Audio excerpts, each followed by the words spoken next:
Welcome to Lily, the voice of Alice von Hildebrand. My name is John Henry Crosby, founder and president of the Hildebrand Project. We now continue our series, A Night for Truth. Special thanks to our series sponsor, the University of Dallas, the Catholic University for Independent Thinkers. Learn more about this Newman Guide recommended Catholic University at udallas.edu/Lily. In this episode, Lily explores Hildebrand's perspectives on love and sexuality as first explored in his book, In Defense of Purity. He believed that approaching another person sexually requires an attitude of reverence, closely tied to his vision of the dignity and sacredness of the human person. Now, here's Lily. He wrote his first article in 1921. When he was about... He was, at this time, he was 31 years of age. Yeah, 31. As I told you, for 7 years, he saturated himself with Catholic thought and Catholic teaching until truly he knew his religion inside out. And then in 1921, he dared, for the first time, write as a Catholic. Before he said to me, I felt that I was not yet worthy of talking as a Catholic because I was still a student, I was learning.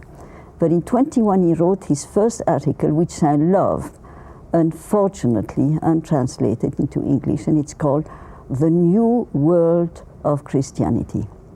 Totally dedicated to the reality of the supernatural, the transfer. You know, it's still, let us say, on a more simple basis, but it simply wants to show that the very essence of Catholicism is a full acceptance of God's revelation as being infinitely above anything that a human being could have conceived. You know, you can truly say Roman Catholicism, if I amuse my husband, could never enter a man's head. It cannot be a human invention. It is something that transcends the possibility of any sort of human invention. We can invent fairies, we can invent witches, we can invent giants, we can invent lots of things. But I mean that God becomes man out of love to save us and accept the humiliation of being a man with all his limits and weaknesses and accepts to suffer and die on the cross. This is something that, you know, it never entered a man's head. And so that was his first article. Now, there's something that I must say, and I will repeat several times. My husband had a particular genius for taking every single step to ruin his career. And he succeeded beautifully, because in some way you can say his career was a flop from beginning to end. Maybe at the end, I mean, a relative flop. At Fordham, it got a little bit better, at least officially. I think the judgment... If not financially, but officially. I think the judgment of history and of eternity will not use the word flop. Well, simply say objectively, no.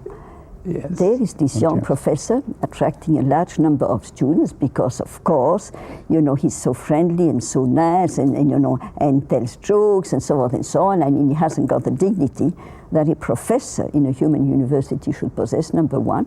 And then number two, he publishes an article, The New World of Christianity.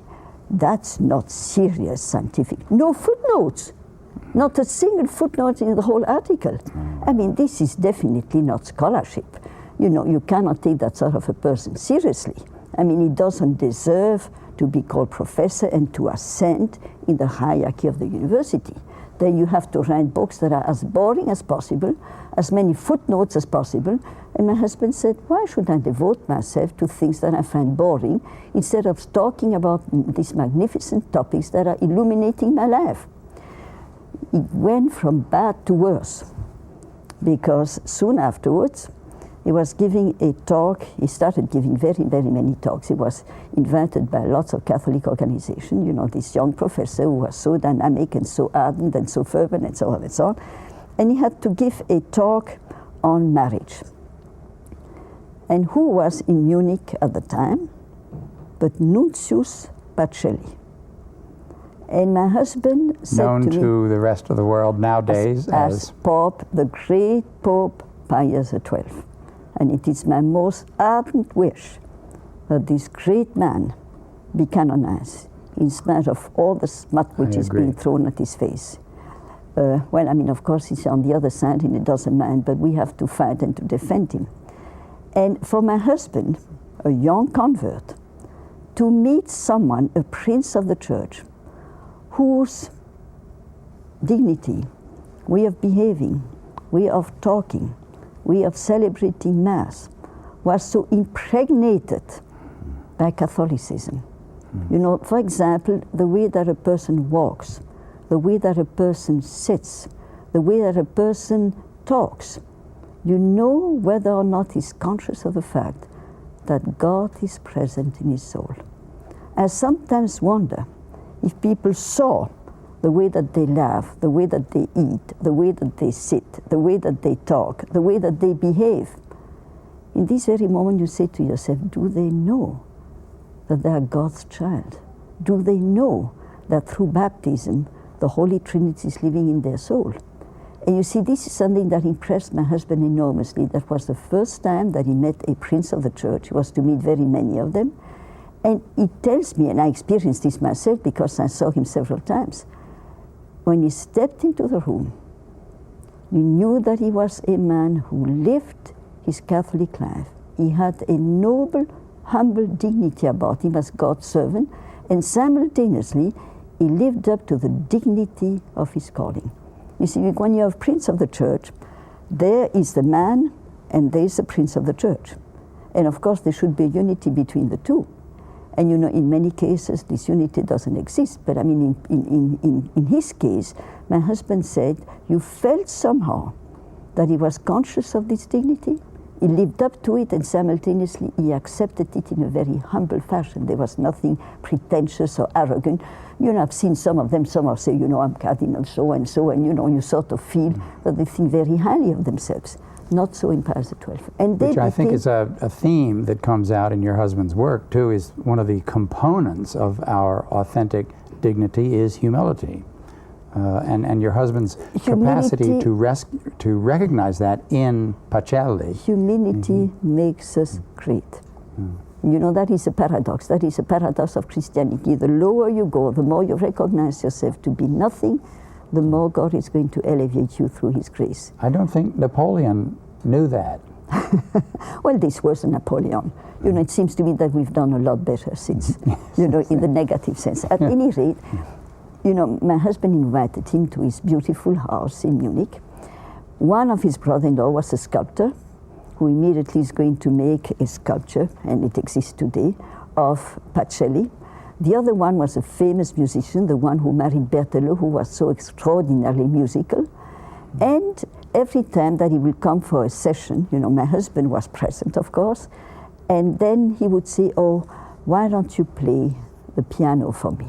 And so Walter Braunfels, the pianist and the composer, you know, was become famous at that time because of the composition of his great work, The Birds, which was premiered in Munich in 1921, directed by Bruno Walter, who writes in his memoirs that was the greatest work that I introduced to the public in Munich. And now, to my joy, I found out 2 years ago that it is available in the United States and is on the bestseller list of operas, because The Birds of Aristophanes that he has put in music. At any rate, there was a brother-in-law playing the piano, there was his brother-in-law sculpting him, and there was my husband enjoying the whole show. And then every single time he said, Your Eminence, what should we play? And he said, the Liebestod of Tristan and Isolde. That was a piece that he loved so very particularly. And my husband said you could see on his face that he was enjoying the music so enormously. And so my husband invited him to take walks. His house was situated on the other side of the Isar, you know, the river dividing Munich, and there were beautiful trees going all the way down to the river. And they would take long walks, and my husband said, Your Eminence, I have to give a talk on marriage. And I've been doing a lot of thinking about it, and it seems to me, not in Catholic teaching, but the way that it is taught to simple people, there is such an emphasis on procreation that the unitive dimension of marriage, that is to say the love between husband and wife, has been a little bit too much in the shade. And I'm planning in this talk of mine, to emphasize that marriage should be based on a reciprocal love of husband and wife, and precisely this love is symbolized, it blossoms in procreation. The two things cannot be severed, they belong essentially together, but it seems to me that more light should be said or shed on the first aspect.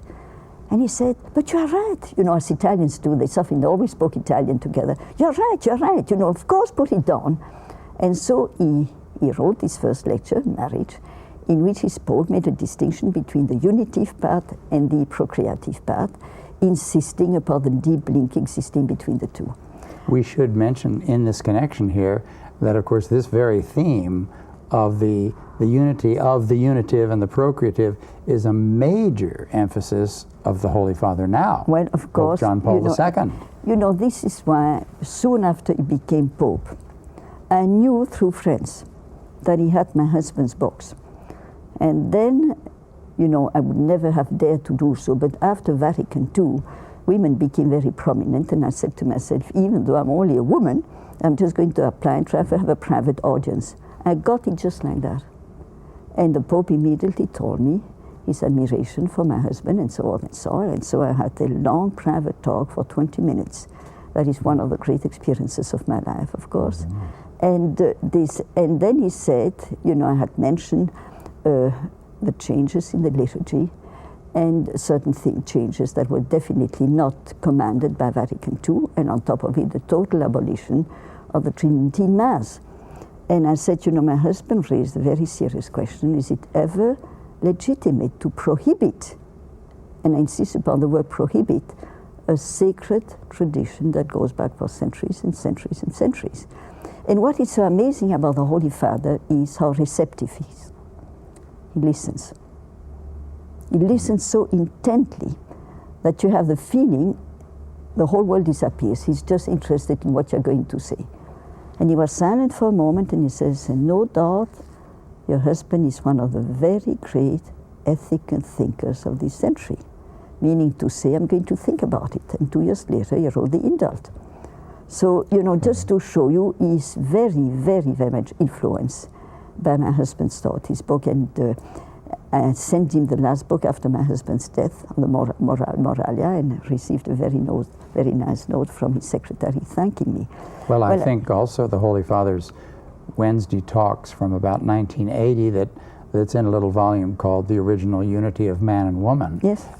It's very, very, very close to a great many things that your husband But what is interesting? What is interesting is that some people who are very narrow-minded and believe that they're Greek Catholics started to persecute him because they simply see he's opening the door to all sorts of abuses and so on, and love is just a word, and this is just an imagination, and people cannot base a marriage on love and the rest of it. Well, at any rate, I still recall very clearly that once we were visiting a convent in Salamanca in Spain, and when my husband told his life, the superior said, what?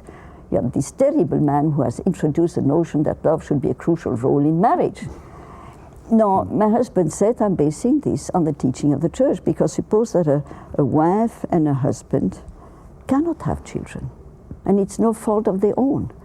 The marriage is as valid and can glorify God more than a marriage in which there are 12 children and the husband and wife simply live together, but there's no communion of soul. So he simply said that is a teaching of the Church, and of course from now on it plays a tremendous role, and I thank and bless the Holy Father for having highlighted this so magnificently. Now, shortly, so Pius XII says, go ahead, this is absolutely correct, and he encouraged him. So he said to himself, His Eminence agrees with my thesis, I will develop it, and then he gave this talk that had a resounding success, and it was published as a little book. And then I told in previous episodes, something which is very crucial. My husband benefited from grace long before he knew that there was something called grace. He lived in a very liberal milieu.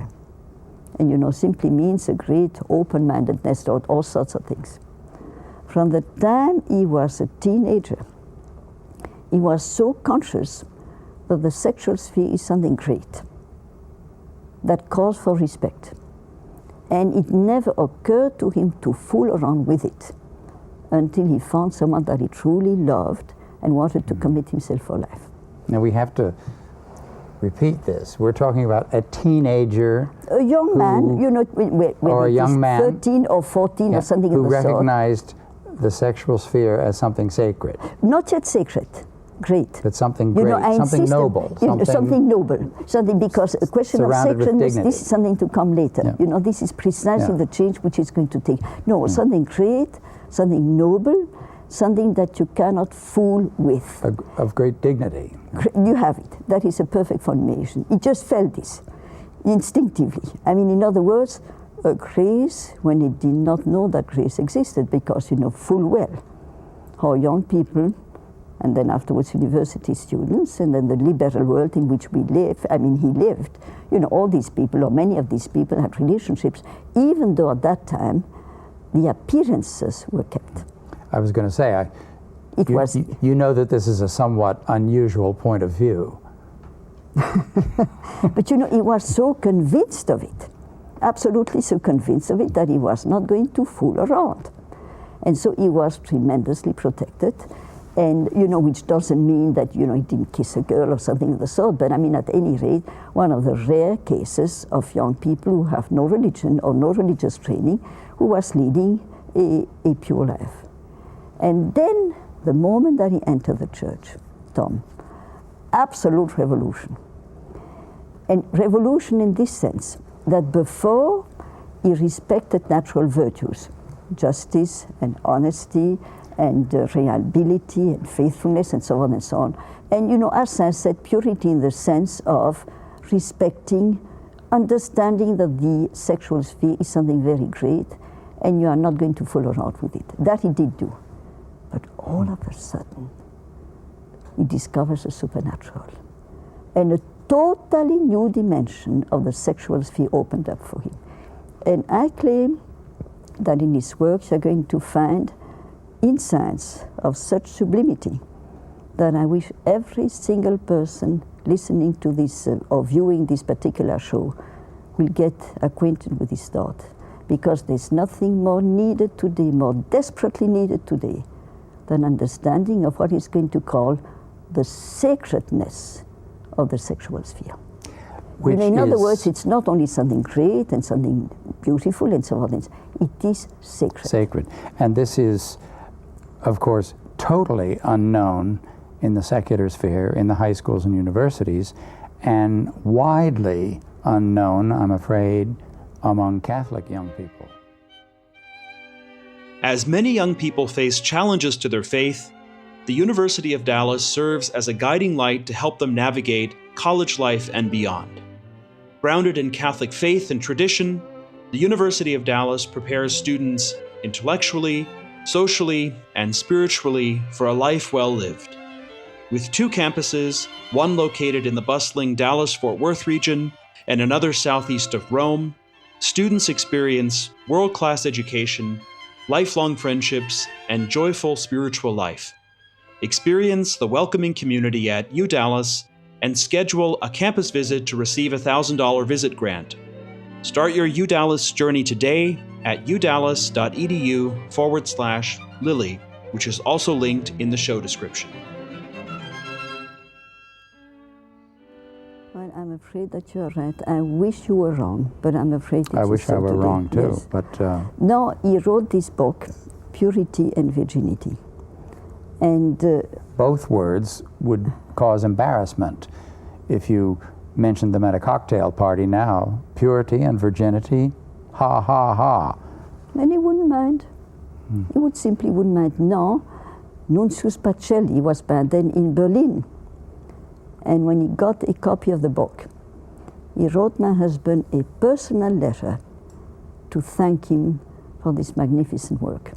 Now, I've been trying, of course, when her husband lost everything, he lost this letter too. And I've been writing to the Vatican to try to get a copy, because I know approximatively the year in which it was written, and they told me the archives were still closed. But I mean, I hope before I die that they're going to be open. Maybe they're open today. It was about 5 or 6 years ago that I wrote this letter. And then I can get a copy because it is to my mind a tremendously precious document. Well, and maybe with this attack on Pius XII, maybe some of these archives will be open, because a letter like that would certainly testify to the saintliness of Eugenio Pacelli. You know, at any rate, suppose that now we dedicate all the time we have to what he's going to call the sacredness and the mystery of the sexual sphere. And there, Tom, you'll have to try very hard to stop me, because once I get going on this topic, which is particularly dear to me, it's very difficult to stop me. That's all right. The stops will just be temporary between episodes. All right, good. You know, first of all, one of the big fundamental mistakes of Freud, who my husband considered to be a philosophical and social catastrophe, and his one attack on Freud, you know, of course he put it very wittily, he said, there's a man devoting his whole life to talk about sex, and he does not understand it at all. Because his thesis is sex is invented by God to be an expression of love between husband and wife. And if you isolate it, you totally misunderstand it. It is not an instinct like sleeping or eating or drinking or something of the sort. You know, of course there's a dimension of instinct, but it is an instinct that is so radically different, because whatever's related to the sexual sphere is deep, as opposed to something superficial. Now maybe I meet you for the first time, and we start talking about politics, and we express a great admiration for what is taking place in Washington. And, and so we say, did you say? Well, you know, I'm not sure that I was using the right word, but it doesn't matter, let's forget about Astonishment. it. And no, let's say admiration in quotes. Yeah. And so we say, oh, let's talk about this. Let's go to a restaurant. And you and I just met an hour ago, and then, you know, we eat together. This does not imply any sort of very, very close relationship between us. I mean, I have meals with lots of people that I hardly know. I see them once, and that's all there is to it. Sex is something always deep. And therefore, it is totally different from eating or sleeping or drinking. It is something which is very, very central in human life. Mm-hmm. And we're going to shed light on the mystery of the person, the understanding precisely that we are sexual beings. But then my husband said, you know what is of course radically different between sex and eating or sleeping or whatever it is. Another person is involved. You know, suppose that I waste water. It can be silly, and it can be pretty bad if you live in southern countries when there's a drought. But in and by itself, it's perfectly, water does not suffer from being wasted. But if I'm dealing with you, a human being made to God's image and likeness, in this very moment, my first basic attitude should be reverence. I cannot approach you simply as if you were an object. And we need to, I think it needs to be underlined at this point that you're making some specific points here. That first of all, it is deep. It always goes deep, and people know that. They don't object if their friend has shaken hands with somebody, but they do object if they find out that they've had sex with them. It's deep, and now it involves another person. I mean, and your husband's, and I've heard you speak on this many times, that I'm just highlighting here the fact that there are several specific points here that there are very many demolish the idea that sex is just another natural human. Well, it's fun.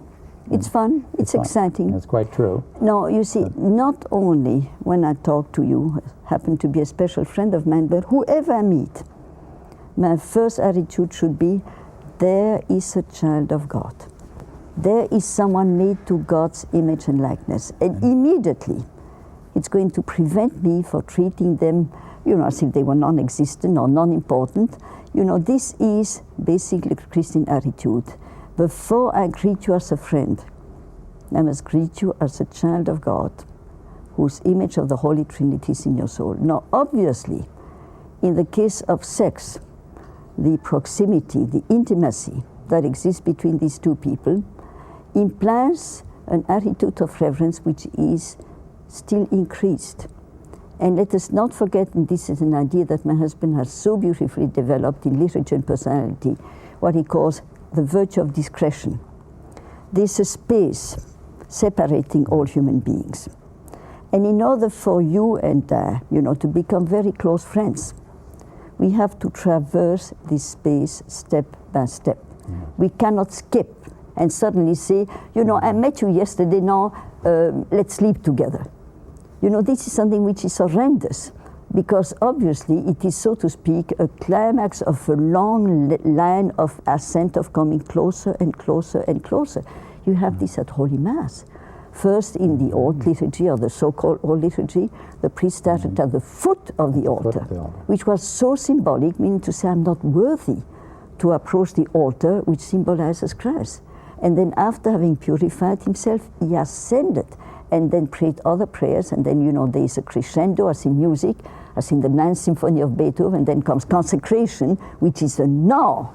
Now, you see, therefore, in order for a human relationship, in one as intimate, as profound as the sexual relationship between husband and wife, there is a long preparatory, which doesn't mean long in time-wise, but long in the sense that all these steps must be traversed.